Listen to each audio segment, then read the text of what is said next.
శ్రోతలకు నా హృదయపూర్వక నమస్కారములు. మన శ్రోతలలో ఒకరు ప్రశ్నను పంపటం జరిగింది. ఆ ప్రశ్న, భగవత్ శక్తి సంపూర్ణ సుఖ సంతోషములతో ఆనందముతో అద్భుతమైన సృష్టిని సృష్టించుకొని ఈ శరీరములతో ఆయన ఆనందించవచ్చు కదా, ఎవరికి ఏ విధమైన ఇబ్బంది ఉండేది కాదు కదా, అలా ఎందుకని చేయలేదు చెప్పగలరు? ప్రశ్నని మరొకసారి అర్థం చేసుకునే ప్రయత్నం చేయండి. భగవత్ శక్తి సంపూర్ణ సుఖ సంతోషాలతో ఆనందముతో అద్భుతమైన సృష్టిని సృష్టించుకుని ఈ శరీరములతో ఆయన ఆనందించవచ్చు కదా, ఎవరికి ఏ విధమైన ఇబ్బంది ఉండేది కాదు కదా, అలా ఎందుకని చేయలేదు చెప్పగలరు? ఇక్కడ వీరు అడుగుతున్నప్పుడేమో భగవత్ శక్తి అని అడుగుతున్నారు. అంటే భగవత్ శక్తి అన్నప్పుడు మనం ఫస్ట్ నుంచి ఎప్పుడు చెప్పుకుంటున్నాం, ఈ సృష్టి మొత్తానికి ఆధారమైనటువంటి శక్తి ఒక్కటే. ఈ సృష్టి మొత్తానికి ఆధారమైనటువంటి శక్తి ఒక్కటే. మరి మనకు అనేకంగా కనబడుతున్నది ఏమిటి అంటే సృష్టి అనేకంగా కనబడుతుంది. సృష్టి అనేకంగా కనబడటం అంటే ఏంటి? మనమే సృష్టి. అంటే మనకు భిన్నమైంది ఏం లేదు, ఇక్కడ మనమే సృష్టి. నేను, మీరు, మనలాంటి మనుషులందరూ ప్రస్తుతం జనాభా లెక్కలు 850 కోట్ల వరకు వెళ్ళినాయి. అలాగే మనకు కనబడుతున్న జంతువులన్నీ, మనకు కనపడుతున్న చెట్లన్నీ, అంటే మనకు తెలుస్తున్నాయి భూమి మీద. అలా కాక ఆకాశంలో కనపడుతున్నటువంటి చుక్కలన్నీ, వాటిని గ్రహాలు, గోళాలు, నక్షత్రాలు అంటారు. ఎన్నుంటే అన్ని అవి మనకి నేను ఈ శరీరం అన్న భావనలో మనం ఉండటం చేత మనకి వేరుగా కనపడుతున్నాయి. అయితే ప్రశ్న అడిగినటువంటి సోదరులు అనేది ఏంటంటే, ఇప్పుడు ఆ భగవత్ శక్తి ఏది ఉందో చక్కగా సంపూర్ణమైన సుఖం, ఆనందం, సంతోషం అన్నీ చక్కగా పొందటానికి సృష్టి చేసుకొని ఈ శరీరాలతో అవన్నీ పొందేయచ్చు కదా, మొత్తం ఎప్పుడు సుఖమే పొందొచ్చు కదా, అంటే దుఃఖం ఉండకూడదు కదా అనేది వారి ఉద్దేశం. అలా హాయిగా ఉండొచ్చు కదా, మరి అలా ఎందుకు చేయలేదు అన్నప్పుడు వీరి ఉద్దేశం ఏంటంటే, మనం ఇక్కడ ఉన్నాం కదా అని. అలా ఎందుకు చేయలేదు అంటే, ఇప్పుడు మనందరం ఎలా ఉన్నాం? మనందరం కూడా ఇక్కడ అనుభవిస్తున్నాం. ఏమని? కష్టాలు, బాధలు, కన్నీళ్లు ఇవన్నీ ఉన్నాయి, అన్ని శరీరం నేనన్న భావనలో. అలా చేసుంటే, అంటే సంపూర్ణ సుఖములతో, సంతోషాలతో, ఆనందంతో అద్భుతమైన సృష్టిని సృష్టించుకొని ఈ శరీరాలతో ఆయన ఆనందిస్తూ ఉంటే ఎవరికి ఏ విధమైన ఇబ్బంది ఉండేది కాదు కదా, ఎవరికంటే ఎవరికి, మనకి. అలా ఎందుకని చేయలేదు చెప్పగలరంటున్నారు. భగవత్ శక్తి అన్నప్పుడేమో అది ఏకమైనది, ఒకటే శక్తి, ఏకమైన భగవత్ శక్తి. ఏకమైన భగవత్ శక్తి అనేకంగా అనిపిస్తున్నది అని చాలాసార్లు చెప్పుకున్నాం మనం. భగవత్ శక్తి ఒకటేది, ఏకమైంది, కానీ మనకు అనేకంగా అనిపిస్తున్నది. అనిపించటమే ఇక్కడ ఇంతకే, అది నిజంగా అలా లేదు, మనకు అనిపిస్తుంది. అనేకం అనేది మనకు అనిపించే భావన. మీరు ఎప్పుడైనా గమనించుంటే అనేక చోట్ల కొన్ని పురాతనమైనటువంటి పాత టెంపుల్స్లో అద్దాల మందిరాలు ఉంటాయి.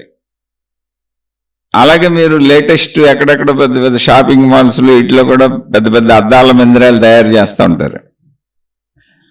ఆ అద్దాల మందిరంలోకి వెళ్ళామనుకోండి, అద్దాల గదో అద్దాల మందిరమో ఏదైతే అది, అందులోకి వెళ్ళామనుకోండి. ఎందుకంటే నేను దేవాలయాలకు సంబంధించిన దాంట్లోకి వెళ్ళాను, అందుకని చెబుతున్నా. అక్కడ మన ప్రతిబింబం, అంటే దేవుడి ప్రతిబింబం ఎలాగో అన్నిట్లోనూ కనపడతా ఉంటుంది. మన ప్రతిబింబం ఎన్ని అద్దాలు ఉన్నాయో అన్ని అద్దాలలోనూ మనం ఉన్నట్టుగా కనపడుద్ది. ఎందుకని? ఆయా అద్దాలు అనేకం ఉన్నాయి కాబట్టి, అంతే సింపుల్ లాజిక్ అది. అందులో పెద్ద విశేషం ఏం లేదు. అద్దాలు ఎన్ని ఉన్నాయో అన్ని అద్దాలలోనూ మన ప్రతిబింబం అంతమంది ఉన్నట్టుగా కనపడుతుంది. కానీ మనకు మేధాశక్తి ఉంది. ఏంటి మేధాశక్తి? అది అద్దమని తెలుసు, నేను మనిషినని తెలుసు, అద్దంలో నా ప్రతిబింబం కనపడుతుందని తెలుసు. ఎందుకనంటే అద్దాలు తయారు చేసుకున్న మనుషులైన మనమే కనుక. అవి మనం తయారు చేసుకున్న అద్దాలు, అవి మనమే తయారు చేసుకున్నాం. అందుకని వాటి గూర్చి మనకు ఎరుకుంది. అలా ప్రతిబింబాలు కనపడటం కోసమే అద్దాలను తయారు చేసుకున్నాం మనం. అదే అద్దాల మందిరంలోకి ఒక కుక్క వచ్చింది. ఏదైనా సరే, ఒక కుక్క కావచ్చు, ఒక పక్షి కావచ్చు, ఏదైనా కానీ ఒక జంతువు వెళ్ళింది, ఒక కుక్క అనుకుందాం. ఇప్పుడు ఆ కుక్క ఏం చేసింది? చుట్టూ దానికి అద్దాల మందిరంలో వందల కుక్కలు కనపడుతున్నాయి, తన ప్రతిబింబమే. చిత్రమైన విషయం ఏంటంటే, మనిషిగా మనకున్న శక్తి చేత మన ప్రతిబింబాన్ని మనం చూసుకోగలం, అద్దాల్లో చూసుకోగలం, ఫోటోలు తీసుకొని చూసుకోగలం. మనం ఎలా ఉంటామో మనకు తెలుసుకోవడానికి మన దగ్గర పరికరాలు ఉన్నాయి, అద్దాలని, ఫోటోలని, ఇలా రకరకాలుగా. కాబట్టి మన రూపురేఖలో మనకు తెలుసు. కానీ ఒక కుక్కకి నేను అన్న భావన తప్ప నేను ఎలా ఉంటాను, నా ఆకృతి ఎలా ఉంటుంది అనేది దానికి తెలీదు. అంటే వేరే కుక్కలను చూసినప్పుడు కుక్క జాతి నేను అలా ఉండుంటాను, నేను కూడా కుక్కని కాబట్టి అని దానికి అనిపించవచ్చు. కానీ ఒక మనిషికి భేదం ఉన్నట్టుగా నేను ఫలానా నా ఆకృతిది అని జంతువులకి అనిపించదు. ఎందుకంటే వాటికి అద్దాలు అవి తయారు చేసుకోలేదు. వాటి ప్రతిబింబాలను అవి చూసుకోవటానికి ఆధారమైనటువంటి ఫోటోలు కానీ అద్దాలు కానీ వ్యవస్థ జంతువులకు లేదు. అక్కడ చాలా జాగ్రత్తగా గమనిస్తే తప్ప మనకు సృష్టి అర్థం కాదు. అలా అర్థం కానంత వరకు ఎంత విన్నా మనకి ఇలా కన్ఫ్యూజన్గానే ఉంటుంది. ఆ కన్ఫ్యూజన్ ఉండటం కూడా మంచిది. ఎందుకంటే ఈ కన్ఫ్యూజన్లన్నీ పోగొట్టుకుంటే సత్యం తెలుస్తుంది. ఇప్పుడు జంతువులకి ఏమైంది? మనిషి తయారు చేసిన అద్దం, అది మనిషి తయారు చేసాడని దానికి తెలీదు. అద్దాల గదికి మనిషి కట్టాడని దానికి తెలీదు. అద్దాలలో ప్రతిబింబాలు కనపడుతున్నప్పుడు మామూలుగా దానికి రోడ్డు మీద ఎదుటి కుక్కలు ఎలా కనపడుతున్నాయో సేమ్ అలాగే భావించుకుంటుంది అది. ఎందుకని అద్దం గురించి తెలియకపోవటం వల్ల. అద్దం అనే దాంట్లో ప్రతిబింబం పడుతుందనే విషయం జంతువులు దేనికి తెలియదు, ఒక మనిషికి తప్ప. మనుషులు కూడా మళ్ళీ చిన్నపిల్లలు, పసిబిడ్డలకు తెలీదు. మీరు ఏ పసిబిడ్డనో ఒక అద్దంగాడు పడుకోబెట్టి ఆ పసిబిడ్డను చూపిస్తే ఎవరో ఇంకొక పసిబిడ్డ అటు ఎదురుగా ఉన్నారనుకున్న పసిబిడ్డ ఆడుకోవచ్చు కూడా. అది అద్దం అనే జ్ఞానం వచ్చే వరకు, అది ప్రతిబింబం అనేది తెలిసే వరకు జాగ్రత్తగా అర్థం చేసుకోండి. ఇక్కడ అద్దం తయారు చేసుకున్నాడు మనిషి, ప్రతిబింబాన్ని అద్దంలో చూసుకుంటున్నాను, అది నా ప్రతిబింబము అనే ఎరుక మనిషికి ఉన్నది. ఎందుకని నిత్యం దాన్ని వాడుకుంటాడు. అలాగే తన స్వరూప ఎరుక కూడా ఉన్నది. నేనే, నా రూపమే అని. ఇప్పుడు నీళ్ళల్లో చూసుకున్నాను అనుకోండి, అది నా రూపమే అనేటువంటి జ్ఞానశక్తి మనిషికి ఉంది. అలాగే ఒక ఫోటో తీసుకున్నాడు అనుకోండి, అది నా రూపమే అనేటువంటి జ్ఞానశక్తి మనిషికి ఉంది. తన రూపాన్ని తాను గుర్తించుకుంటానికి అనువుగా చిన్నతనం నుంచి అనేక వస్తువులు మానవ జీవన విధానంలోనే కలిసిపోయి ఉన్నాయి. అందుకని నేను ఎలా ఉంటానో నాకు తెలుసు. నా ఫోటోని నేను గుర్తుపట్టగలను, నా ప్రతిబింబాన్ని నేను గుర్తుపట్టగలను, నేను నాకు కనపడకపోయినా. అయితే జంతువులన్నింటికి ఇంతే, ఏ జంతువు ఆ జంతువుకి కనపడదు. కానీ జాతిరీత్యా అవి ఎదుట వాటిని చూసి నేను కూడా ఇలాగే ఉంటాను, ఇది మా జాతి అనుకోవచ్చు. కానీ పర్ఫెక్ట్గా నేను ఎలా ఉంటాను అనేది రూపురేఖలతో మనుషుల వల్లే తెలియదు. అందువలన ఒక కుక్క కానీ ఒక పక్షి కానీ ఏదైనా ఒక జంతువు అందులోకి వచ్చింది. మనం ఉదాహరణకు కుక్క అని చెప్పుకుంటున్నాం. ఒక కుక్క ఇప్పుడు అందులోకి వచ్చింది, ఏది అద్దాల మందిరంలోకి, అద్దాల గదిలోకి వచ్చింది. అనేక కుక్కలు చుట్టూ కనపడుతున్నాయి. ఇప్పుడు దానికి ఎలా ఉందంటే చుట్టుముట్టేసినట్టుగా ఉంది. కుక్కలన్నీ దాన్ని చుట్టుముట్టేసినట్టుగా ఉంది. అనేక కుక్కలు తను చుట్టుముట్టేసి తన మధ్యలో ఉండిపోయినట్టుగా ఉంది ఆ కుక్కకి. అది నిదానంగా చూసింది. అది ఎలా చూస్తుంటే ఆ కుక్కలు అలాగే చూస్తాయిగా. అది కదిలితే అవి కదులుతాయి, అది తల కదిపితే అది కదులుతాయి. అప్పుడు ఏమైంది? ప్రతి యాక్షన్ ఎదురుగా ఒక కుక్క చేస్తుందని అద్దంలో ఉన్న కుక్క తన మీదకి, అది అద్దమని తెలియకపోవడం వలన అక్కడ ఉన్న కుక్కలు తన మీదకి, తన వైపుకి చూస్తున్నాయని అది అనుకుంటుంది. అనుకోండి, వెంటనే దానికి తెలిసిన విద్య ఏంటి? మొరగటం. అది మొరగటం ఏంటో మనకు తెలియదులే, కానీ అది ఒక పోరాటం. దానికి మొరగటం మొదలు పెట్టిద్ది. ఇది ఎప్పుడు మొరిగిందో అద్దంలో ఉన్న కుక్కలన్నీ మొరిగినట్టుగా దానికి అనిపిస్తూ ఉంటుంది. అది వింటుంది దాని శబ్దమే, దాని మురుగుడే, దాని కదలికలే. కానీ ప్రతిబింబాలుగా అక్కడ కనపడుతున్నప్పుడు తిరిగి ఆ కుక్కలు కూడా తనతో యుద్ధం చేస్తున్నట్టు దానికి అనిపిస్తుంది. అది ఒక పెద్ద పౌరుషవంతమైన కుక్క, అందుకని వెనక్కి తిరిగి దారిలోంచి పారిపోలేదు అది. ఇప్పుడు అద్దంలో ఉన్న కుక్కతో యుద్ధం మొదలు పెట్టింది. అది అద్దాన్ని గుద్దుతుంది, అది కొడుతుంది. అది కొడుతున్నప్పుడు ఏముంది, ఇది ఎలా ఎగురుతుందో అటువైపు నుంచి అది అలా ఎగురుతున్నట్టే ఉంది. ఇది గుద్దుకుంటే అది గుద్దినట్టే ఉంది. ఇది అద్దాన్ని గుద్దుకున్నప్పుడు ఆ అద్దము యొక్క స్పర్శ దీనికి ఎదుటి కుక్క గుద్దినట్టే ఉంది దీనికి. అలాగే అనిపిస్తుంది. ఎందుకని అది అద్దం అని తెలియనంత కాలం అది నిజంగానే ఉంటుంది. కానీ మనకి మనిషికి చిత్రంగా అనిపిస్తుంది. అయ్యో పాపం ఆ జీవి అనిపిస్తుంది. దాన్ని ఎలా అయినా బయటికి తప్పిద్దాం అనిపిస్తుంది. అది అలా మొత్తం అద్దాలంలో ఉన్నటువంటి అన్నింటితో పోరాడుతూ పోరాడుతూ అలిసిపోతూ ఉంటుంది. అంతే, ఇంకా అలిసిపోయే చనిపోవచ్చు కూడా అది నిజం అనుకొని. ఎందుకని అక్కడ నిజంగా ఏమీ లేదు. దీని అరుపులు, దీని కేకలు ఇదే గుద్దుకుంటుంది అద్దాలకు వెళ్ళి. అవి పగిలి ఏమన్నా గుచ్చుకున్నాయి అనుకోండి, అది చచ్చిపోద్ది. లేదు కొంచెం పిరికిది అనుకోండి, పారిపోద్ది అందులోంచి బయటికి. కానీ సత్యం ఏంటంటే పారిపోయినా అది నిజంగా వాటిని భావించుకుంది. అక్కడ పోరాడి చనిపోయినా అది నిజంగా వాటిని భావించుకుంది. అంటే ఒక భయానికి లోనవుతుంది. పారిపోయినప్పుడు ఒక భయం, ఆదుర్ద, కంగారు వీటన్నింటికి లోనవుతుంది. పోరాడి మరణించినప్పుడు కూడా మొత్తం అన్నింటికి పోరాడి పోరాడి పోరాడి అన్ని భావాలు అనుభవించి ప్రాణం పోగొట్టుకుంటుంది. ఇంకా ఎప్పుడైనా ఇలాంటి సంఘటన నా జీవితంలో తిరిగి రావచ్చు అని అది ఒకళ్ళు పారిపోతే భయంకరమైనటువంటి ఆ విషయాన్ని అన్ని కుక్కల చుట్టుముట్టేస్తే అనే విషయాన్ని అది ఎప్పుడు మనసులో గుర్తుపెట్టుకొని ఒక భయంగా ఉంటుంది దానికి. అది దానికే కాదు, ఏ జంతువుకైనా అంతే. అంటే ఏ జంతువుకైనా అంతే అన్నప్పుడు ఎన్ని ఉదాహరణలు అంటే, మా ఇంట్లో మాకు చుట్టూ ఇంటికి పోర్టికో ఉంటుంది. ఇంటికి చుట్టూ పోర్టికో ఉంటుంది. ఆ పోర్టికోకి బాగా వర్షం వచ్చినప్పుడు పడిపోతుంది, దుమ్ము వచ్చి పడిపోతుంది అని చెప్పి ఒక సందర్భంలో ఏదో అక్కడ అవసరమైంది. ఏదో కొన్ని రోజుల పాటు అక్కడ మనుషులు కూర్చొని చిన్న ప్రోగ్రాం ఏదో జరిగింది. ఎప్పుడో సంవత్సరాల క్రితం విషయం చెబుతున్నది. అందుకని ఎండ పడకుండా వర్షం పడకుండా అక్కడ చుట్టూ ఫ్యానులు బిగించి ఆ పోర్టుకోని సగం వైపు మూసేసాం, మనుషులు కూర్చున్న వైపు. ఎలా మూసాం? ట్రాన్స్పరెంట్ గ్లాస్ లాంటి ప్లాస్టిక్ ఉంది, ట్రాన్స్పరెంట్ గా ఉంటుంది ప్లాస్టిక్. అది చూస్తే గ్లాస్ లాగా ఉంటుంది. అంటే వెలుతురు పడుతుంది, దుమ్ము రాదు, వర్షం పడదు. అలా కవర్ చేసి మూసాం కొంతవరకు. చివరి వైపులు వదిలేసాం. ఇంటి చుట్టూ ఉంటుంది పోర్టుకో. ఈ మనుషులు కూర్చున్న చోట అక్కడ ఏదో కార్యక్రమం జరుగుతుంది కొన్ని నెలల పాటు. అందుకని అక్కడ వరుసగా కూర్చుంటారు కనుక వాళ్ళకి ఫ్యాన్లు గీన్లు అన్ని అరేంజ్ చేసి ఇబ్బంది లేకుండా ఏర్పాటు చేసాం. తర్వాత అది అయిపోయింది. అవి పర్మనెంట్ ఫిక్సేషన్గా పెట్టేసాం అవి అప్పట్లో. సరే తీయటం ఎందుకులే, బాగానే ఉందని ఆ ప్రోగ్రాంలు అయిపోయిన తర్వాత కూడా అలా ఉంచేసాం. వర్షం పడకుండా ఉంటుంది, దుమ్ము రాకుండా ఉంటుందిలే, ఏముంది ఇప్పుడు మనకు పోర్టుకోనే కదా అని.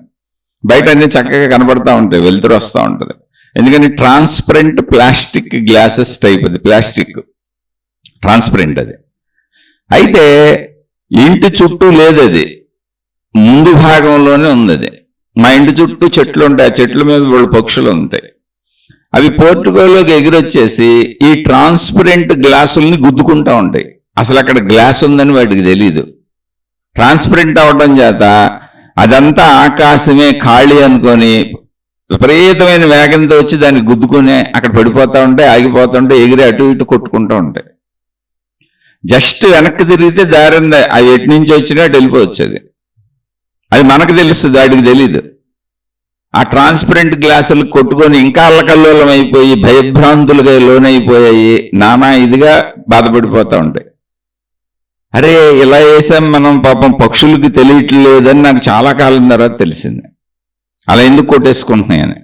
నేను ఎలాగోలా వెళ్ళి వాటిని పట్టుకొని వదిలేద్దామని ప్రయత్నిస్తే నన్ను చూసి భయపడి ఇంకా పారిపోయి అటు కొట్టుకుంటూ ఉంటాయి. మా ఇంట్లో వాళ్ళందరూ ఆ పక్షుల్ని పట్టుకొని బయటకు వదులుదామని ప్రయత్నిస్తూ ఉంటారు. అప్పుడు అర్థమైంది, అది ఎగురుకుంటే వెళ్ళి దానికే కొట్టుకుంటుంది, మళ్ళీ ఈ వైపు నుంచి అటు పారిపోతుంది, ఆ వైపు నుంచి ఇటు పారిపోతుంది, మొత్తానికి వెళ్ళి ఆ గ్లాసెస్కే కొట్టుకుంటుంది. ఏంటి? ఆ ప్లాస్టిక్ ట్రాన్స్పరెంట్ గ్లాసులకి. అది ట్రాన్స్పరెంట్ ప్లాస్టిక్ అని మనకు తెలుసు, కానీ పక్షికి అది ఆకాశం వల్లే శూన్యం వల్లే కనపడుతుంది, దానికి తెలియదు. అందుకని శూన్యంలో దేనికి కొట్టుకుందో కూడా దానికి అర్థం అవట్లేదు. అసలు అయోమయంగా మెళ్ళెగిరి అక్కడే కొట్టుకుంటుంది. చూసారా? మిథ్యా, బ్రహ్మసత్యం జగత్ మిథ్యా అన్నప్పుడు అసలు అలా పక్షులు ఎన్నిసార్లు, ఎన్ని వందల వేల సార్లు అలా లోపలికి వచ్చేస్తూ ఉంటాయో, మళ్ళీ వాటిని జాగ్రత్తగా పట్టుకెళ్ళి అవి వైపు వదిలేస్తుంటాం.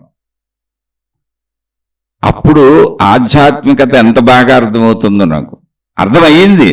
అంటే ఈ పక్షి ఇక్కడ ఉన్నటువంటి ట్రాన్స్పరెంట్ ప్లాస్టిక్ ని అది ఇటువైపు నుంచి అటువైపు చక్కగా అంత కనపడుతుంది. అక్కడ ప్లాస్టిక్ ఉన్నది అని మనుషులకు తెలుసు, మనకి పక్షులకు తెలియట్లా.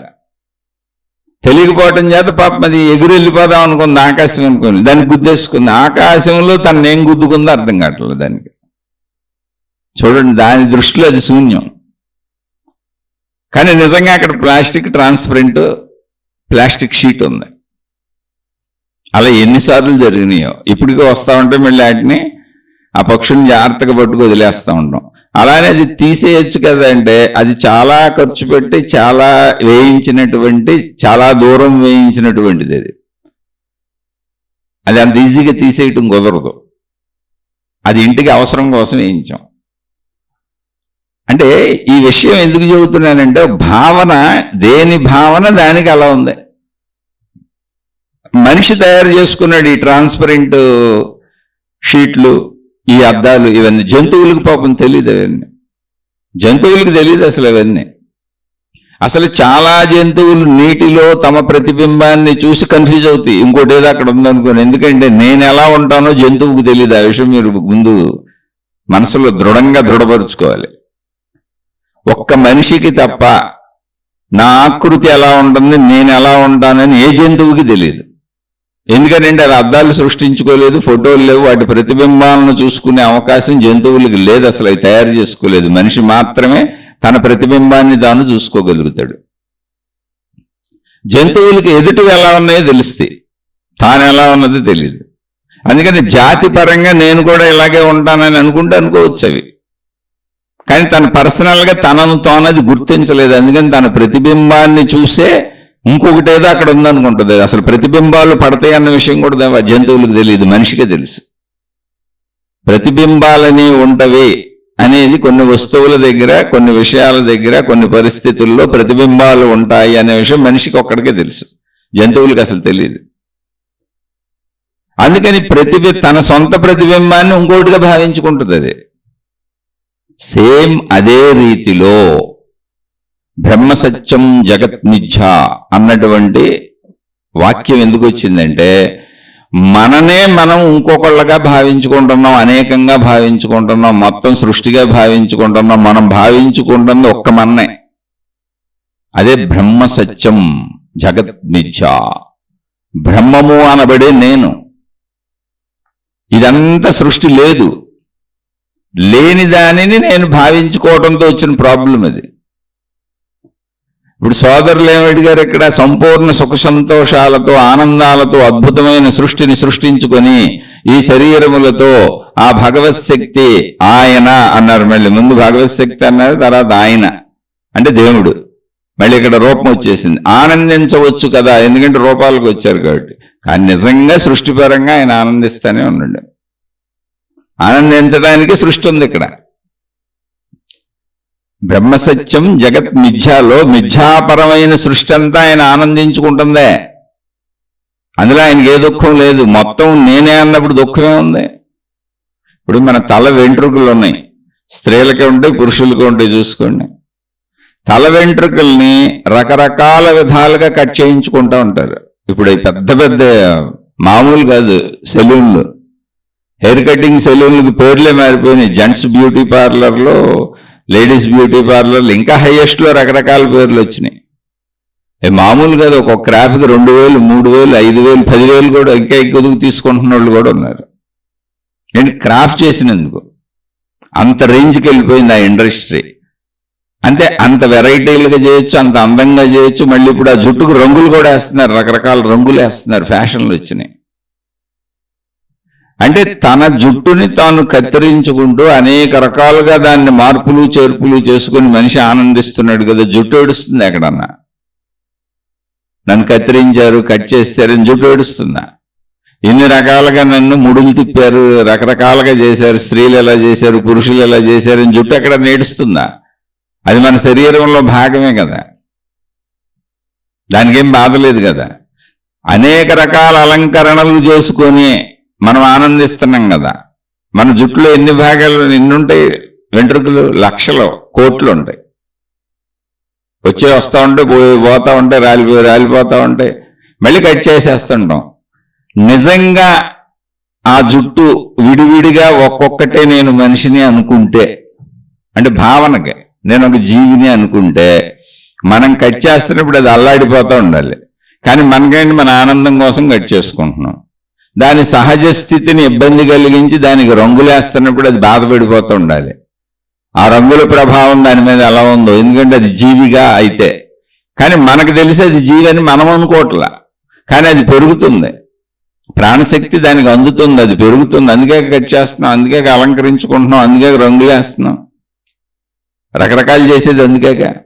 ఒకవేళ అది కూడా మనం మనిషిగా భావించుకుంటున్నట్టుగా జీవై ఉంటే, ఆ విషయం మనకు తెలీదు, కానీ దానికి తెలుసు.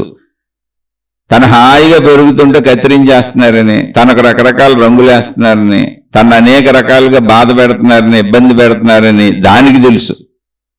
ఏంటి, మన తల మీద ఉన్న జుట్టు ఎన్ని లక్షలు ఉంటుందో, ఎన్ని కోట్లు ఉంటుందో మీరే లెక్కేసుకోండి, ఒకసారి చూసుకోండి.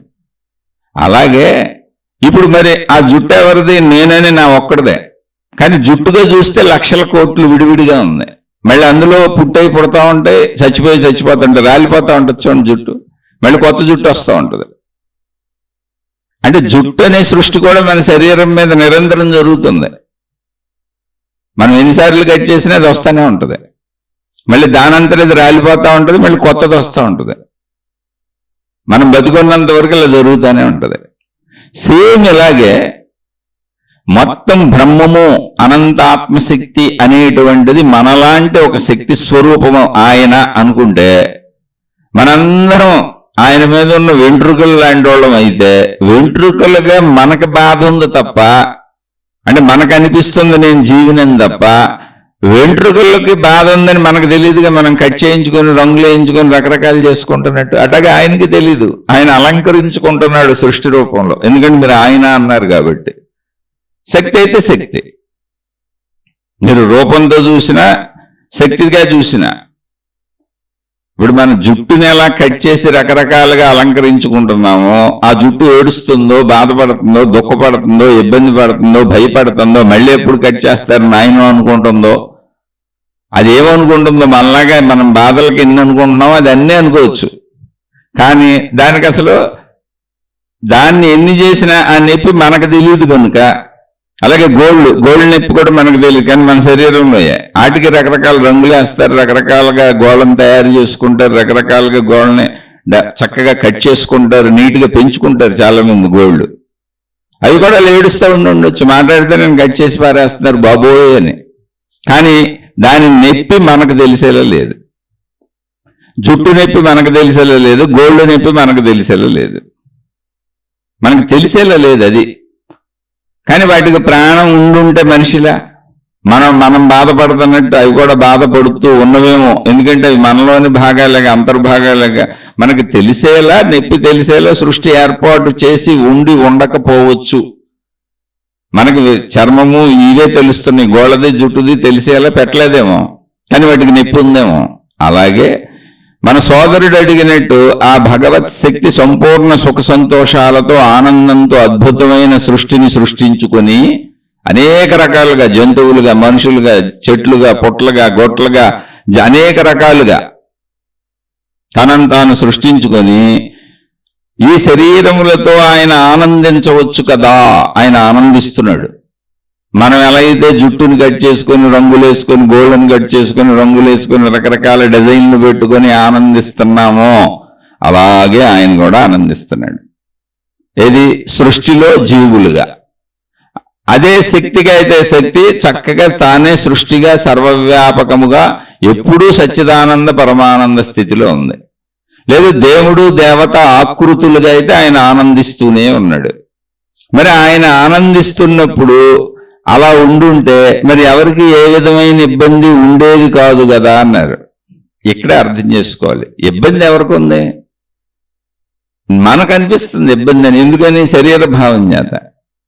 మొత్తం నేనే, సృష్టి అంతా నేనే, అన్ని రూపాలు ధరించింది నేనే, నేను ఆనందిస్తున్నాను. రకరకాలుగా జుట్టును కట్ చేసుకున్నట్టుగా, గోళ్ళను కట్ చేసుకున్నట్టుగా, వాటికి రకరకాల రంగులు వేసుకున్నట్టుగా, ఇలా మన జుట్టు కట్ చేయడం అనేది చిన్నదనం నుంచి మనం మరణించే వరకు, వృద్ధాప్యం వరకు సాగుతానే ఉంటుంది. మీసాలు, గెడ్డాలు, జుట్టు రకరకాలుగా కట్ చేసుకుంటానే ఉంటాం. ఎప్పుడూ సాగుతానే ఉంటుంది ఆ చర్య.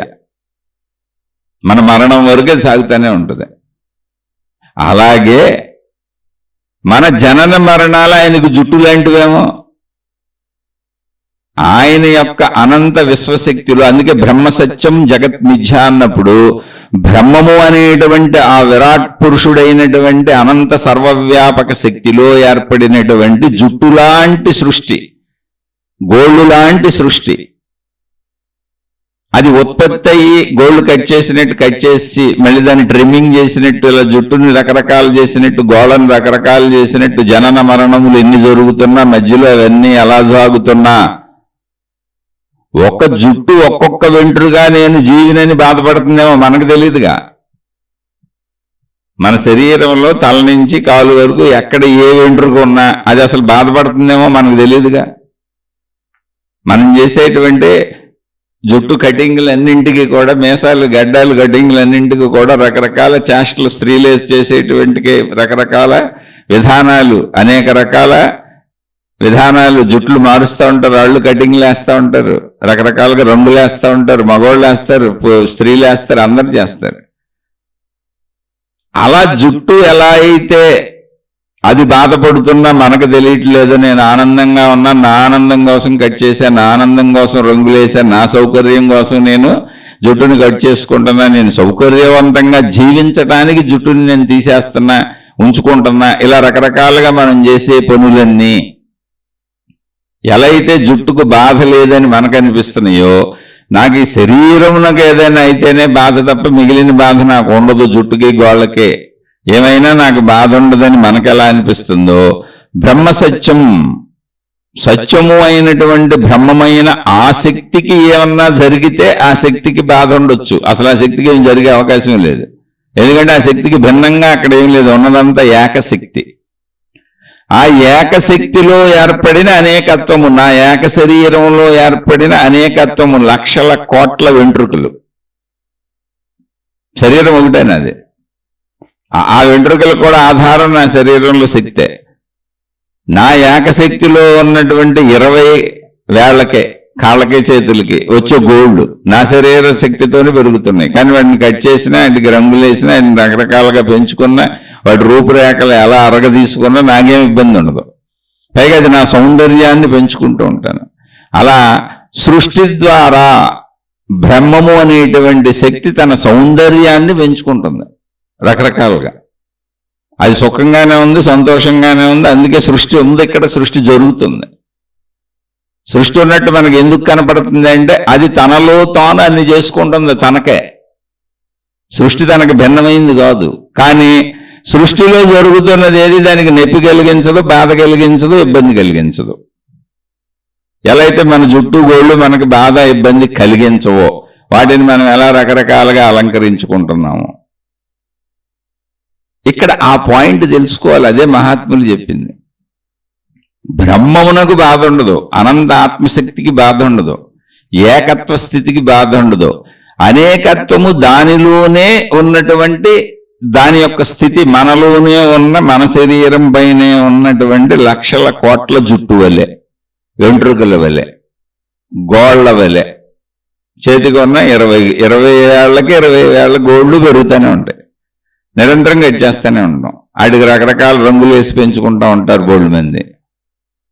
అలా సృష్టిలో జరుగుతున్నటువంటి జనన మరణములన్నీ కూడా జడత్వముగా, అంటే మన జడత్వముగా అన్నప్పుడు బ్రహ్మమునకు వెళ్ళి తగలటం లేదు. ఇప్పుడు నా జుట్టు కట్ చేస్తే నాకు నొప్పి ఉండదు, నా గోళ్ళు కట్ చేస్తే నాకేం నొప్పి తెలియదు. నాకు నొప్పి తెలియకపోవటం అంటే ఏంటి? జడత్వమే. అంటే నాలో నా వేళ్ళు కొన్నటువంటి గోళ్ళు జడత్వము. నాకు నొప్పి తెలియకపోవడం జడత్వం. కానీ జడత్వం అంటే కాదు, శక్తితో పెరుగుతున్నాయి. పెరుగుతున్నప్పుడు జడత్వం ఎలా అంటే చైతన్యమే. కానీ నాకు నొప్పి తెలియదు కనుక ఇది జడత్వం. అలాగే జుట్టు జడత్వమే, కానీ పెరుగుతుంది. అది పెరుగుతుంది కనుక చైతన్యం, కానీ నాకు తెలియదు నొప్పి.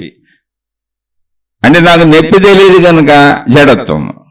అంటే చైతన్యముతో కూడిన జడత్వం. నాకు తెలియదు నాలో ఏదో జరిగిపోతున్నట్టు, నాకు ఏం అనిపించదు. అనిపిస్తే జుట్టు అసలు కట్ చేయంగా, మనం శరీరాన్ని కోసుకోంగా, ఏళ్ళు నరుక్కోంగా, కాళ్ళు చేతులు నరుక్కోంగా, ఎక్కడ శరీరంలో ఏ భాగానికి గాయం చేసుకోంగా, అసలు చిన్న గిల్లు కూడా గిల్లుకోం. చెమ కొడితేనే భరించలేం, దోమ కొడితే భరించలేం.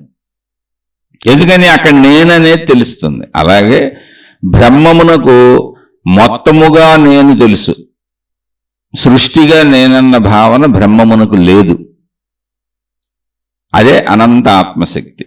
అందుకే బ్రహ్మసత్యం జగత్ మిథ్య అన్నారు. మిథ్య అంటే ఏంటి? ఉన్నదని నీకు అనిపిస్తుంది తప్ప అసలు లేదు అక్కడది. మిథ్య అంటే ఇదే.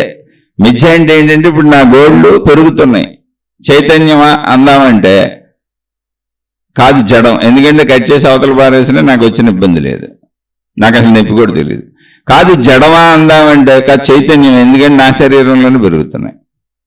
ఇప్పుడు నా జుట్టు అంతే, సేమ్, అది పెరుగుతుంది. జడము అందామంటే అది పెరుగుతుంది, చైతన్యం ఉంది. చైతన్య శక్తి చేత పెరుగుతుంది, నా శక్తి చేత పెరుగుతుంది. దానిలో మార్పులు కనపడుతున్నాయి. అలానే దాన్ని చైతన్యము అందామంటే దాన్ని కట్ చేసి అవతల పారేసినా నాకు వచ్చిన ప్రాబ్లం ఏం లేదు, దానికి ఏం ఇబ్బంది లేదు, నాకేం తెలియట్లేదు. మిథ్య అంటే అది చైతన్యములా ఉంది, జడములా ఉంది. అది రెండింటిలా ఉంది. సృష్టి అనేది మిథ్య. అది చైతన్యమా, సంపూర్ణమైనటువంటి బ్రహ్మము అనే చైతన్యమా, లేదా తనకు స్వయం ప్రతిపత్తి లేక అసలు తన జననం ఎందుకు జరిగిందో, తన మరణం ఎందుకు జరుగుతుందో, ఈ శరీరం ఎలా ఎందుకు వెళ్ళిపోతుందో, ఇదంతా ఏంటో అర్థం కాని అయోమయంలో కొట్టుమిట్టాడుతూ ఏమీ అర్థం కాకుండా బతుకుతున్న జడమ. అంటే తన ప్రమేయం లేదుగా. తన ప్రమేయం ఉంటే, తనకు అన్నీ తెలుస్తుంటే, నేనే అనంత ఆత్మశక్తినన్న ఎరుకుంటే, మొత్తం నేనే అన్న భావన ఉంటే, సమస్తము నా ప్రమేయములోనే ఉంటే అప్పుడు నేను చైతన్యం అనుకోవచ్చు. మంది ఇప్పుడు మిథ్య అంటే అదే మిథ్యాలోకం. నేను చైతన్యమో తెలియదు, నేను జడమో తెలియదు, నా ప్రమేయంతో నేను జీవిస్తున్నానో తెలియదు, నా ప్రమేయం ఉందో లేదో తెలియదు. అంటే మనం ఎలా బాధపడుతున్నాం? ఇక్కడ సోదరుడు అడిగింది మొదటి లైన్ వరకు సృష్టి అంతా కరెక్ట్గా అలాగే ఉంది. అదే బ్రహ్మసత్యం జగత్ మిథ్య అన్నారు. జగత్ అంతా మిథ్య అన్నందుకు, మాయా అనేది అందుకు. మాయా అంటే అసలు అది అర్థమే కావట్లేదు. సృష్టి ఇది నిజంగా ఉందా లేదా తెలియట్లేదు. అద్దములో ప్రతిబింబాలను చూసుకుని కుక్క మురిగినట్టుగా సృష్టిలో మనకు భిన్నంగా ఎంతో మంది ఉన్నారన్న భావనలో మనం ఉన్నాం. దీన్ని పోల్చేటప్పుడు అనేక మంది మహాత్ములు, శంకరాచార్యులు వారు, ఇటువంటి వారు ఆత్మబోధలు చేస్తూ ఉన్నదంతా ఆత్మశక్తే, ఇదంతా కూడా బ్రహ్మసత్యం జగత్ మిథ్య అని చెబుతున్నప్పుడు ఉన్నదంతా ఆత్మశక్తే, ఉన్నది ఏకశక్తి, నేను కూడా అనంత ఆత్మస్వరూపమే, నేను ఆ స్వరూపమునే, ఈ శరీరం అనేది భ్రాంతి భావన మాత్రమే అనేటువంటి విషయాలను చెబుతూ, అయ్యా నువ్వు పడుకున్నప్పుడు నీ కలలు వస్తున్నాయి కదా, స్వప్నలోకంలో ఉన్నావు కదా నువ్వు, ఆ స్వప్నలోకములో ఉన్నదెవరో, స్వప్నాన్ని అనుభవిస్తున్నది ఎవరో, అది స్వప్నమని నీకు స్వప్నములో తెలుసా అంటే తెలీదు. అది స్వప్నమని నాకు స్వప్నంలో తెలీదు. మరి అది స్వప్నమని ఎవరు చెప్పారయ్యా? స్వప్నంలోంచి మెలకు వచ్చినాక తెలిసిందండి నాకు అది స్వప్నమని. ఎందుకంటే అది నిజంగా లేదు, నేను శరీరంతో ఇప్పుడే మంచం మీద మేలుకున్నాను. మరి అప్పటి వరకు అది నిజమే అనుకున్నాను. అంటే స్వప్నములో ఉన్నప్పుడు అది నిజమా స్వప్నమా? స్వప్నంలో ఉన్నప్పుడు అది నిజమే, అప్పుడు అది నిజమే అనాలి నేను. అప్పటి వరకు అది నిజం, మెలకువ వచ్చినాక అది అబద్ధం అనుకుంటున్నాను నేను. స్వప్నం అని పేరు పెట్టాను అందుకని దాన్ని. కానీ అలాంటిది రెగ్యులర్గా నా జీవితంలో జరుగుతూనే ఉంటుంది. పోనీ ఒకసారి స్వప్నాన్ని గుర్తించాను కదా, ఒకసారి పడుకున్నాను, కల వచ్చింది, మెలకువ వచ్చింది, స్వప్నాన్ని గుర్తించాను, ఇది స్వప్నం అని తెలిసింది. ఈసారి స్వప్నం కలగనకుండా ఉంటానే? కుదరదు. పోనీ ఈసారి కలలో ఇది కల అనుకుంటానా? కుదరదు. స్వప్నావస్థ అనేది ఎప్పుడూ కూడా మనం కలగంటున్నంతసేపు అది నిజంగానే భావించుకుంటాం. ఆ కళకు ఆధారమైనటువంటి శక్తి అంతా మన నుంచే. మొత్తం ఆ కళలో సృష్టి అంతా ఉంటుంది, మనం కూడా ఉంటాం. కానీ ఆ కళకు ఆధారమైనటువంటి శక్తి ఎక్కడదే? ఆ కళలో రోడ్లు ఉన్నాయి, మొత్తం పంచభూతాలు ఉన్నాయి, సృష్టి అంతా ఉంది, చెట్లు ఉన్నాయి, జంతువులు ఉన్నాయి, మనం ఉన్నాం. మామూలు ప్రపంచాన్ని మనం ఎలా చూస్తున్నామో అలాగే చూస్తున్నాం. కళ్ళ మనం కూడా ఉన్నాం, నిజంగానే అనుభవిస్తున్నాం. మామూలు ప్రపంచాన్ని ఎలా అనుభవిస్తున్నామో నిజంగానే అక్కడ అనుభవిస్తున్నాం. అది మనోలోకము, అక్కడ నిజంగానే దాన్ని అనుభవిస్తున్నాం. అయితే అది నిజంగానే అనుభవిస్తున్నాం, కానీ కళని ఎప్పుడు అన్నాం? అందులోంచి మెలకువ వచ్చి బయటకు వచ్చినప్పుడు. అరే ఇది కళ, ఎందుకంటే నేను ఈ శరీరముతో అనుభవించట్లేదు, ఇదిగో మంచం మీద పడుకొని ఉన్నాను, నేను నిద్రపోతున్నాను, ఓహో ఇది కళ అని. కానీ కళలో అన్నింటినీ నిజంగా చూశాను, నిజంగా దర్శించాను, నిజంగా ఇంత పెద్ద అనంత సృష్టి ఉంది అక్కడ, నేను కూడా ఉన్నాను అక్కడ. అప్పుడు అక్కడ నన్ను నేను సృజించుకుంటానికి కారణమైన శక్తి ఏంటి? అంత కళలో మొత్తం సృష్టిని సృజించిన శక్తి ఏంటి? నేనే, నా శక్తే, నా మనోశక్తిది.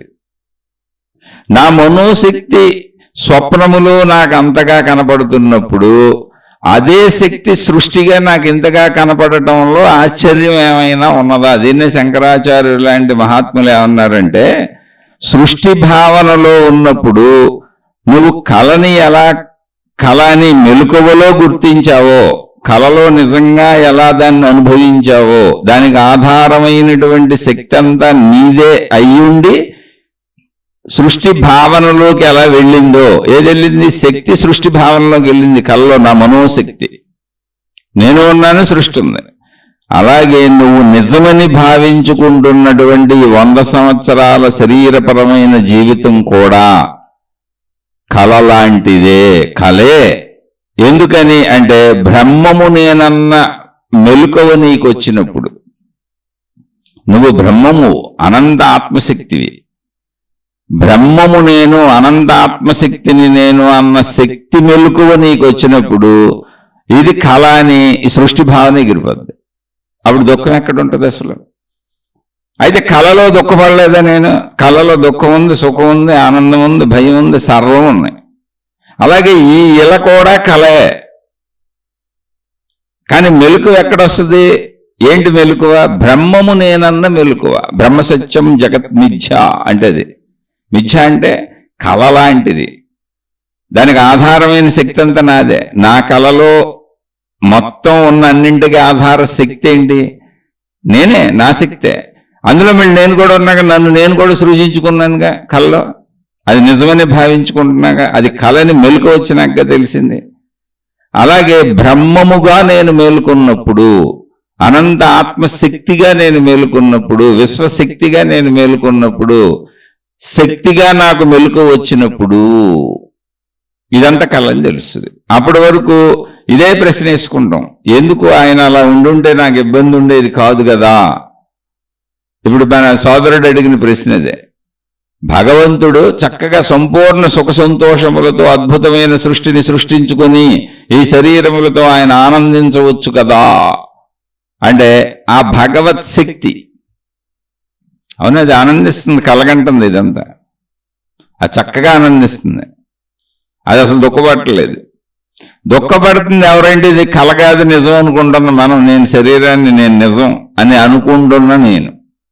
అలా అని ఇది కళ అనుకోవటానికి మళ్ళీ మన శరీరానికి కూడా కళ ఉంది, మనం కూడా కలగంటున్నాం. ఆ కళలో మొత్తం ఉన్న అన్నింటికి ఆధార శక్తి మన శక్తే. మన అంటే మనిషిగా నేను అనుకుంటూ భావిస్తూ ఈ శరీరము నేనని బతుకుతున్న నాకే మళ్ళీ నా కళలో మొత్తం సర్వసృష్టి చేసుకోగలిగినంత సామర్థ్యము నాలో ఉన్న శక్తికి ఉంటే, అదే శక్తి బ్రహ్మము ఆత్మ అయి ఉండడానికి వచ్చిన ప్రాబ్లం ఏముంది? మనకు అది అర్థం అవ్వలేదు, అంతే. మెలకువ రాలేదు. బ్రహ్మములో మేలుకోవాలి, నేను బ్రహ్మము అని మేలుకోవాలి, నేను అనంత ఆత్మశక్తిని మేలుకోవాలి, అహం బ్రహ్మస్మి అని మెలకువ రావాలి. మనకి ప్రతి మెలకువ ఎలా వస్తుందంటే నేను శరీరం అని వస్తుంది. మనకి ప్రతి నిద్ర నేనెవరో తెలియని చోటుకు పోతుంది. ప్రతి నిద్ర ఎక్కడికి పోతుందంటే నేనెవరో అసలు నాకు తెలియదు, ఈ సృష్టి లేదు అక్కడ. అంటే నిద్రలో సృష్టి అంతమైపోయింది, నేను అంతమైపోయాను, అసలు ఏమీ లేదు అక్కడ. అంటే ఒక మాటలో చెప్పాలంటే బ్రహ్మములోకి వెళ్ళిపోయి ఉండొచ్చు, కానీ మనకు ఎరుక లేదు. అందుకని బ్రహ్మం అని చెప్పలేక నిద్ర అని పేరు పెట్టుకున్నాం. అనంత ఆత్మశక్తిలోకి వెళ్ళిపోయి ఉండొచ్చు, ఎందుకనంటే అది ఎరుక లేదు కాబట్టి నిద్ర అని పేరు పెట్టుకున్నాం. కానీ మెలకువ ఎప్పుడు నేను శరీరం అని మెలకువ వస్తుంది, బ్రహ్మము అని మెలకువ రావాలి, అనంత ఆత్మశక్తి అని మెలకువ రావాలి. అలా మెలకువ వచ్చిన వాళ్ళు చెప్పిందే ఇదంతా, మొత్తం సృష్టికి ఆధారమైన శక్తి ఒక్కటే అని. అంటే ఇలాంటి ఉపమానాలు చాలా ఉంటాయి, ఎన్నో ఉపమానాలు ఉంటాయి. ఇప్పుడు ఇందాక మనం చెప్పుకున్నట్టు ప్రతిబింబములు తెలియనటువంటి జంతువులు, పశుపక్షాదులు వేటికి ఒక మనిషికి తప్ప దేనికి దాని ప్రతిబింబము ఇంకోటి ఉంటుంది అనేది తెలియదు.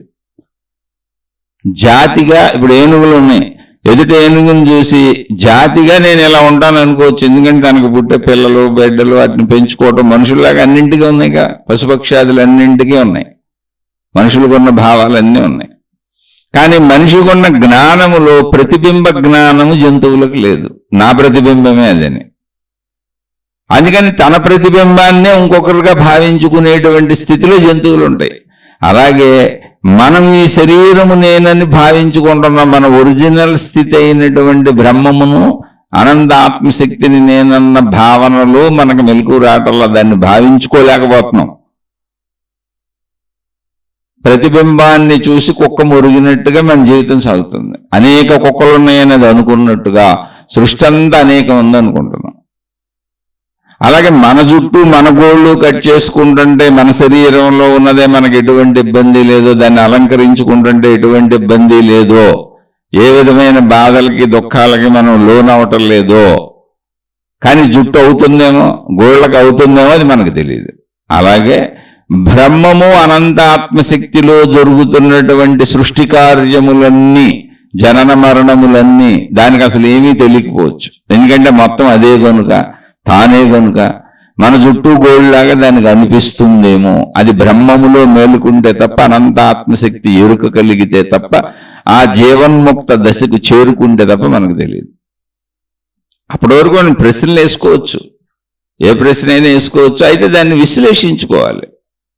ఏదో ఒక ప్రశ్న వేసుకోవటం కదా, అర్థం చేసుకోవాలి. ఎందుకంటే ఏ ప్రశ్న వేసినా ఆ వైపు ప్రయాణం సాగాలి. ఏంటి ఆ వైపు ప్రయాణము? నేను అనంత ఆత్మశక్తిని. ఇది మనం ఇవాళ కనుక్కున్నది కాదు, అనాదిగా మానవ జాతి నుంచి మనకు అందుతూ వస్తుంది, పూర్వీకుల నుంచి. వాళ్ళు పొందారు, ఇప్పుడు కూడా పొందుతున్న వాళ్ళు ఉన్నారు, పొందిది నిజమేని చెబుతున్న వాళ్ళు ఉన్నారు. వాళ్ళు అందించిన జ్ఞానాన్ని పట్టుకుని మనం ముందుకు సాగుతున్నాం. కాబట్టి ప్రశ్న ప్రకారం అనంత ఆత్మశక్తి అనేకముగా అనేక శరీరాలతో తనని సృష్టిగా సృష్టించుకుని అది సుఖపడుతూనే ఉంది, అది ఆనందంగానే ఉంది, దానికి ఏ దుఃఖము లేదు. మరి అలా జరగలేదు కదా అని అంటుంది ఎవరంటే మనం. దుఃఖపడుతున్న మనం, అది దుఃఖపడతలేదు. అది సుఖంగా హాయిగా ఉంది, సృష్టిగాను హాయిగా ఉంది, శక్తిగాను హాయిగా ఉంది, మొత్తం నేనేం దానికి తెలుసు కనుక ఏ గొడవ లేదు. మనకే బాధగా ఉంది, మనకేంటే ఒక ఇండివిజువల్గా నేను భావించుకుంటున్నాను కాబట్టి, మొత్తము ఎరుకలో నేను లేను కాబట్టి ప్రశ్న ఎవరికి వర్తిస్తుంది అంటే మనకు వర్తిస్తుంది. దేవుడు ఆయన ఆనందంగా ఉండొచ్చు కదంటే ఆయన ఆనందంగానే ఉన్నాడు, ఆ శక్తి ఆనందంగా ఉండొచ్చు కంటే ఆ శక్తి ఆనందంగానే ఉంది. అనేక రూపములతో సుఖభోగాలు అనుభవించవచ్చు కదా అంటే సృష్టిగా సుఖభోగాలు అనుభవించుకుంటానే ఉంది. మరి దుఃఖపడుతుంది ఎవరో అంటే ఆ ఎరుక లేని నేనంతే. ఇండివిజువల్గా నన్ను ఈ శరీరం అని భావించుకుంటాను, నేను మాత్రమే దుఃఖపడుతున్నా, అందుకే నాకే ప్రశ్న పడుతుంది. ఇది ఎలాంటి దశ అంటే మళ్ళీ దీన్ని కూడా అర్థం చేసుకుందాం. ఒక విత్తనము తాను చెట్టు అవ్వటానికి మహావృక్షం అవుతుంది. ఒక మర్రి చెట్టు ఉంది, మహావృక్షం, 100 ఏళ్ళు బతుకుతుంది. ఒక రావి చెట్టు ఉంది, మహావృక్షం అయిపోద్ది. మీరు చూడండి, గొళ్ళల్లో వేస్తూ ఉంటారు. అనేక చెట్లు ఉన్నాయంట, మహావృక్షాలుగా 100 సంవత్సరాలు బతికే చెట్లు ఉన్నాయి. ఒక చిన్న విత్తనము అంత మహావృక్షమై 100 సంవత్సరాలు బతుకుద్ది. కానీ అసలు ఒక చిన్న విత్తనము అంత మహావృక్షం అవ్వడానికి ఎన్ని ప్రయాసలు పడి ఉంటుందో తెలిసేది. అది ప్రయాస కాదు, దాని జీవితం. అది తన అనంతత్వాన్ని అది పొందింది మహావృక్షంగా. కానీ చూస్తే విత్తన దశ నుంచి అది తనను తాను బద్దలు కొట్టుకొని పంచభూతాలను ఆధారం చేసుకుని తను ఎంత వ్యాపించగలదో తన సర్వవ్యాపకతను మహావృక్షంగా ప్రకటించింది. అంటే ఒక చిన్న పరిమితత్వం నుంచి అపరిమితత్వానికి మహావృక్షం వెళ్ళిపోయింది. అది ఎన్ని వందల సంవత్సరాలు బతుకుద్దో ఇంకా విస్తరిస్తానే ఉంటుంది. అలా రాలి ఆకులు రాలుతూ ఉంటాయి, వచ్చే ఆకులు వస్తూ ఉంటాయి, రాలిపోయే కొమ్మలు రాలిపోతూ ఉంటాయి, కొత్త కొమ్మలు వేసుకుంటూ ఉంటుంది. కొన్ని మహావృక్షాలు 100 ఏళ్ళు అలా ఉంటాయి. అది దాని వ్యాపకత. కానీ విత్తనం ఎంత ఉంది? చిటికిడి అంత చిన్నదే, చిన్న ఆవగింజ అంత విత్తనం, ఓ వేరుశనగ పప్పు అంత విత్తనం. అక్కడి నుంచి అంత మహావృక్షాన్ని ఒకసారి చూడండి, వ్యాపకత అది. అయితే ఈ లోపల దశలన్నీ దాన్ని గమనించుకుంటూ వెళ్తే అది ఎంతో కష్టపడినట్టు, ఇబ్బంది పడినట్టు, బాధపడినట్టు, ఎన్నిటి కోసం తప్పించినట్టు ఇవన్నీ కనపడతాయి మనకి. ఎంతో ఫైట్ చేసి అంతగా ఎదిగినట్టు అనిపిస్తుంది. కానీ ఒరిజినల్గా దాని లక్షణం అది, దాని స్వభావం అది. అది అంత అవ్వగలదు, అందులో ఏ విశేషత లేదు. విత్తనం అంత మహావృక్షం అయిపోగలదు అంతే. అలాగే విత్తన దశ మన శరీరము, సృష్టిలో విత్తన దశ మన శరీరము, పోలిక మాత్రమే ఇది. మనం అనంత ఆత్మశక్తి అయిపోగలం, ఉన్న సృష్టి అంతా మనమేగా అయిపోగలం. జస్ట్ ఇది ఊరికి దశ, విత్తన దశ అంతే. మొత్తం సృష్టి అంతా నేనే అయిపోగలం. అదే అనంత ఆత్మశక్తి, బ్రహ్మము, మోక్షము, దానికి పెట్టిన పేరు అది. కాబట్టి ఇక్కడ జరుగుతున్న ప్రాబ్లం అంతా ఏంటి అంటే, నేను మనిషిని అనుకోవటం వలన, పరిమిత భావన వలన నాకు వచ్చిన సమస్య తప్ప ఆ బ్రహ్మమునకే సమస్య లేదు, ఆత్మకే సమస్య లేదు, దైవమునకే సమస్య లేదు, దేవతకే సమస్య లేదు, సృష్టికే సమస్య లేదు. సృష్టి మొత్తంగా సృష్టి ఆనందంగా సుఖ సంతోషాలతో అనేక శరీరాలతో అది హాయిగానే సుఖంగానే ఉంది. సుఖంగా లేనిది ఎవరంటే నేను ఒక్కడనే. ఎందుకనంటే నేను ఒక్కడనే నేను అనుకుంటున్నాను కాబట్టి ప్రాబ్లం అది. నేను ఈ పరిమిత శరీరమే నేను అనుకుంటున్నాను కాబట్టి, విత్తన దశని నమ్ముతున్నాను కాబట్టి, నా సర్వవ్యాపకతను నేను తెలుసుకోవటం లేదు కాబట్టి, గ్రహించటం లేదు కాబట్టి.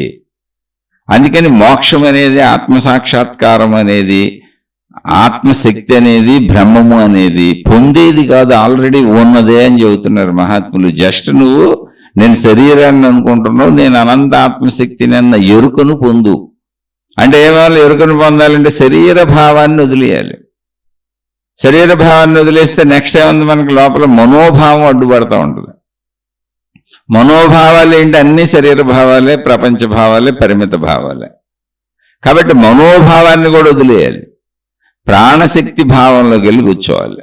అప్పుడు నా అనంతత్వం నాకు అనుభూతి చెందుతాను. దానికి ప్రాసెస్ ఉంది, విధానం ఉంది, జ్ఞానం తెలుసుకోవాలి, పద్ధతి తెలుసుకోవాలి. చక్కగా శరీర మనోస్థితులను దాటి ప్రాణశక్తి స్థితిలోకి వెళ్ళి స్థిరపడి కూర్చోవడానికి అవసరమైన అభ్యాసాన్ని నిరంతరము చేస్తూ ఉండాలి. అలా చేస్తూ నేను విత్తనాన్ని కాదు, నేను మహావృక్షమును అనేటువంటి అనంత ఆత్మజ్ఞానమును, బ్రహ్మజ్ఞానమును తెలుసుకుంటూ ఉండాలి. ఆ భావాన్ని తెలుసుకుంటూ ఉండాలి. నేను అదే, కానీ నాకు తెలియదుగా. అందుకని తెలుసుకుంటూ నా స్వస్వరూపాన్ని నేను గ్రహించే ప్రయత్నం చేస్తే నేను కొత్తగా పొందేదేం ఉండదో. నేను విత్తనాన్ని కాదు, మహావృక్షాన్ని అని తెలుస్తుంది. అంటే అహం బ్రహ్మస్మి అనేటువంటిది తెలుస్తుంది. ఇప్పుడు నేను శరీరాన్ని, నా పేరు అల్లారో, పుల్లారో, సుబ్బారో ఏదో చెబుతాను కాదు, అహం బ్రహ్మస్మి, అయం ఆత్మా బ్రహ్మ అని చెబుతాను.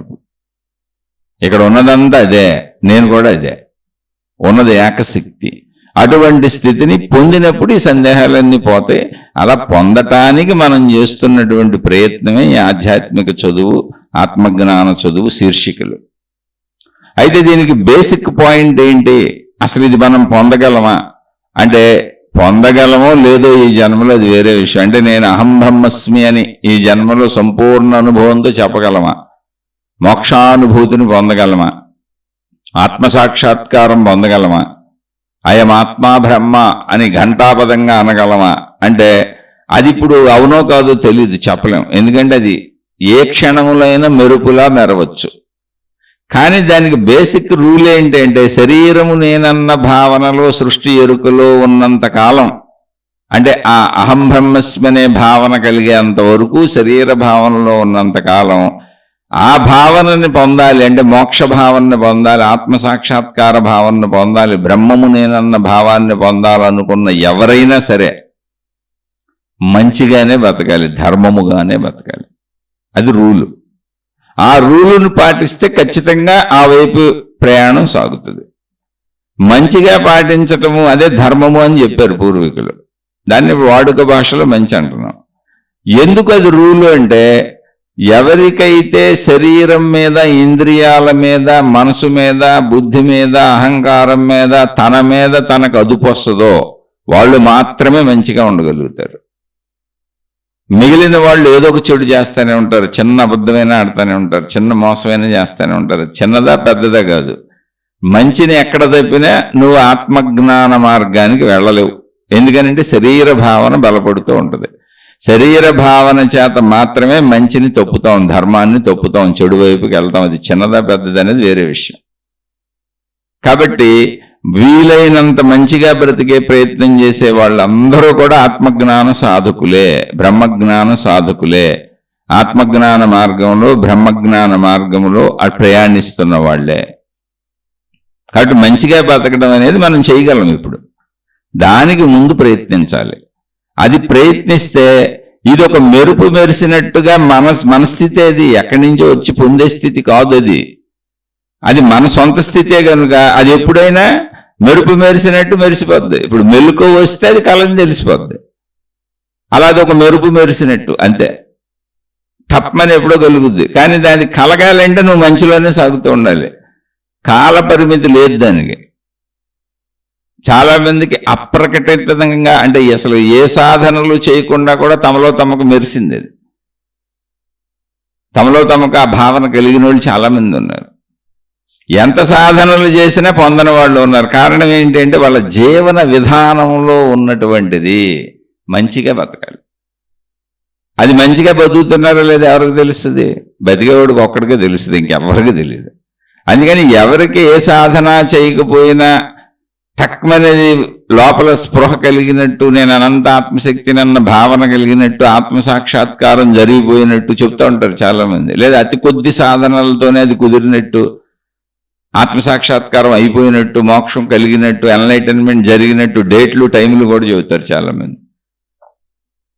దానికి కారణము హృదయ నైర్మల్యము, హృదయంలో ఉన్నటువంటి నిర్మలత, ప్రశాంతత, పవిత్రత, మలినత్వము లేదు. మంచిగా బతికారు. తెల్ల కాగితంలో హృదయాన్ని తయారు చేసుకోండి, మనసును తయారు చేసుకోండి, మంచిగా బతకండి. అది మెరిసిపోద్ది, ఎప్పుడో టప్పన మెరిసిపోద్ది. అందుకని ప్రయత్నం అంతా దేనికంటే మోక్షాన్ని పొందటానికి కాదు, బ్రహ్మమును పొందటానికి కాదు, ఆత్మసాక్షాత్కారమును పొందటానికి కాదు, ఆ నిర్వాణ స్థితిని పొందటానికి కాదు. అది పొందేది కాదు, అది మన సహజ స్థితి. దానికి అడ్డుపడుతున్నటువంటి చెడుని తొలగించుకో, హృదయ విశాలతను పెంచుకో. చెడు ఎందుకు వస్తుంది? శరీరము నేనన్న పరిమిత భావన చెడులోకి తీసుకెళ్తుంది. అందరూ నాలాంటి వారే అనేటువంటి విశాల భావన మంచిలో నడిపిస్తుంది. ఆ విశాల భావనలోంచి టప్పన ఇప్పుడు నీకు సూర్యోదయం, అంటే సూర్యప్రకాశం వెలుగు టప్పన సూర్యోదయం జరిగినట్టుగా, సూర్యప్రకాశ కిరణాలు మన మీద ప్రసరించినట్టుగా మనలో ఎప్పుడో జ్ఞానోదయం ఉదయిస్తుంది. అదొక మెరుపు మెరిసినట్టుగా ఉంటుంది. దానికి కాలంతో పరిమితి లేదు, ఇప్పుడు వస్తుంది అప్పుడు వస్తుంది అనేది లేదు. అది ఎప్పుడైనా హఠాత్తుగా జరగచ్చు.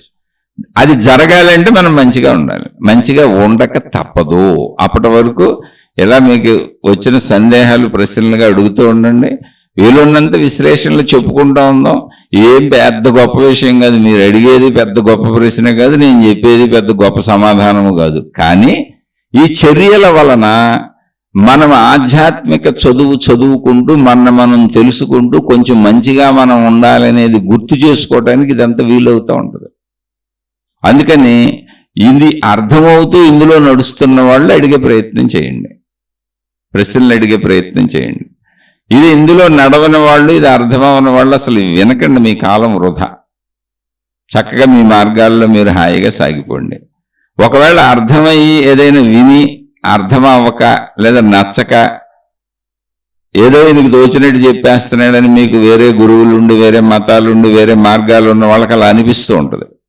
వ్యతిరేక భావాలు కలుగుతూ ఉంటాయి. ప్రపంచంలో వ్యతిరేకతే ఎక్కువ ఉంటుంది. అలాంటి వ్యతిరేక భావాలు ఒకవేళ మీకు కలిగితే, అయ్యా నేను సామాన్యుణ్ణి, అతి సామాన్యుణ్ణి, నన్ను క్షమించి వదిలివేసి, మీ మార్గాలు గొప్పవి, మీ గురువులు గొప్పవాళ్ళు, మీ మతములు గొప్పవి, మీ దేవుళ్ళు దేవతలు విధానములు అన్నీ గొప్పవే, అందరూ నాకు ఇష్టమే, నేను అందులోంచి వచ్చాను, కానీ ఇప్పుడు ఏదో నాకు ఇది అర్థమైంది, ఇందులో సాగుతున్నాను, అందుకని నన్ను క్షమించి వదిలివేసి మీ మార్గాల్లో మీరు హాయిగా వెళ్ళిపోండి. శుభమస్తు. మీకు మీ కుటుంబ సభ్యులకు మేలు చేకూరుగాక. మరొక కొత్త శీర్షికతో కలుసుకుందాం.